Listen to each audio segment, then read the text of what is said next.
আসসালামু আলাইকুম। কিতা করতে আপনারা সব? আশা করি আপনারা সব ভালো আছেন। আলহামদুলিল্লাহ আল্লাহর রহমতে আমরা সব ভালো আছি আর আপনারা সবসময় ভালো থাকুকা ওটাও আশা করি। আজ আপনার লগে আমি খুবই মজার একটা রেসিপি শেয়ার করবো আর দেখেও বুঝতে পারটা। আর এটা হইল লাল মূলা। ইংল্যান্ডও জানেন সবেও পাওয়া যায়, অন্য দেশও বা বাংলাদেশও এটা আছে কিনা আমার জানা নাই।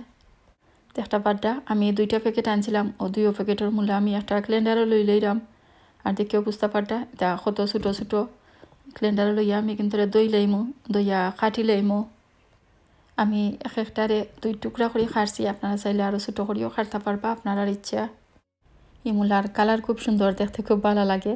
বলে রান্নার সময় আস্তে আস্তে কালার যায়গি আর ইলাখান লাল থাকে না। আর ও দেখো কা কিতা কিতা লাগে আমার রাঁধতে, তেল লাগবো। আর মূলা তো কাটিয়ে রাখি দিছি। আর যে কোনো মাছ দিয়েও আপনারা রাঁধতে পারবা। আমি মাছ দইয়া কাটিয়া পরিষ্কার করে পানি জড়াইয়া রাখি দিছি। আর লাগবো হলুদের গুঁড়া, মরিচের গুঁড়া, ধনিয়ার গুঁড়া, লবণ লাগবো। আর পেঁয়াজ লাগবো, রসুন লাগবো। কম বেশি সবটাও আপনারা ইচ্ছা মতো দিতে পারবা। আর ধনিয়া পাতা, কাঁচা মরিচ এটাও চাইলে আপনারা দিতে পারবা। ফার্স্ট আমি মাছের টুকরাইন তোরে একটু লবণ আর হলুদ দিলাম। আর তোরা মরিচের গুঁড়োও দিলাম। দিয়া আমি একটু মাখাইলাম, মাখাইয়া 10-15 মিনিট রাখি দিমু। এর বাদে দেখতে পারটা একটা প্যানের মাঝে আমি কিন্তু ফ্রাই করে লইলাম। আর এটা তো আর সবই জানেন আপনারা, তো আমি দিলাইছি ফ্রাই প্যানও। আর এক সাইড যে সময় বাজা হয়ে যাব ওই সময় উল্টাইয়া দিয়া আর এক সাইডও বাজি লইমো। আর যে সময় 2 সাইডও তুরা বাজা হয়ে যাব ওই সময় নামাইয়া এখন তার মাঝে রাখি দিমো। মাছ বাজার বাদে দেখতে পারডা আরও তুরা তেল রয়েছে, ওনোর মাঝে আমি আরও তুরা তেল দিলাইলাম। আর এর মাঝে আমি পেঁয়াজ আর রসুন দিলাইমো, আপনারা কাটিয়া দিতে পারবা বা পেস্ট করিও দিতে পারবা। আমি রসুনের পেস্ট দিছি আর গ্রেট করে রাখা পেঁয়াজও দিলাইছি। আর এর মাঝে লবণও দিলাইছি, পরিমাণ মতো লবণ তো দেওয়া লাগবো। এর বাদে বালা করে লাড়িয়া সারিয়া কষাই লাইছি। কষানির বাদে আমি গুঁড়া মশলাও দিলাইছি। আর গুঁড়া মশলা দেওয়ার আগে তুরা পানি দিলে আমরা সবাই জানি মশলার জ্বলে না। গুঁড়া মশলা মজা মরিচের গুঁড়া, হলুদের গুঁড়া আর ধনিয়ার গুঁড়া দিছি। দিয়া বালা করে লাড়িয়া সারিয়া আমি কষাই লইছি আর তুরার সময়। আর আমরা সবাই তো জানি মশলা বালা করে কষাই লইলে আর মশলার খাসা গন্ধ থাকে না আর খাইতেও ভালো লাগে। মশলা কষাইয়া আমি এর মাঝে 1 কাপ পানি দিলাইছি, দিয়া লাড়িয়া সারিয়া গড়িয়া রাখি দিছি।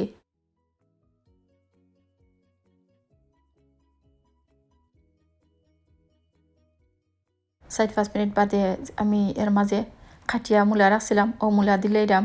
দিয়া লাড়িয়া সারিয়া মশলা মূলা সবটা মিশাই লইমু, মিশাইয়া গড়িয়া রাখি দিমু। আর আরও কিছু সময় জাল দিমু।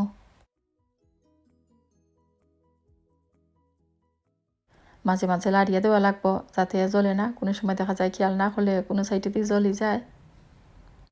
দেখতে পারটা আস্তে আস্তে মূলার কালার জার্গি।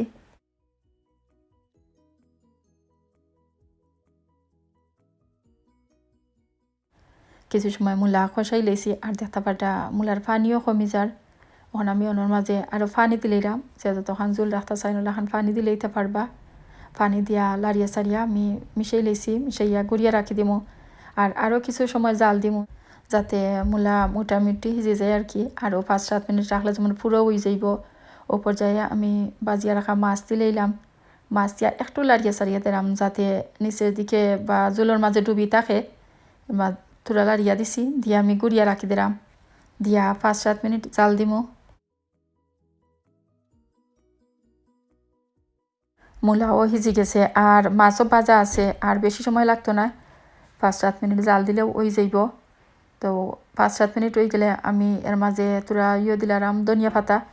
ধনিয়া পাতা দিলে যে কোনো তরকারিও আসলে বিশেষ করে মাছের তরকারি হল খাইতে খুব ভালো লাগে। ধনিয়া পাতা দিয়া গুড়িয়া রাখি দিছি আর 1 মিনিট পর চুলাটাকে নামাই লইছি। আমার তরকারি রেডি হয়ে গেছে, এখন গরম গরম ভাতের লগে খাওয়া। আর দেখতে পারডা দেখতে দিলে আসলে সুন্দর লাগে বা মজার লাগে, খাইতেও কিন্তু মজা লাগছে।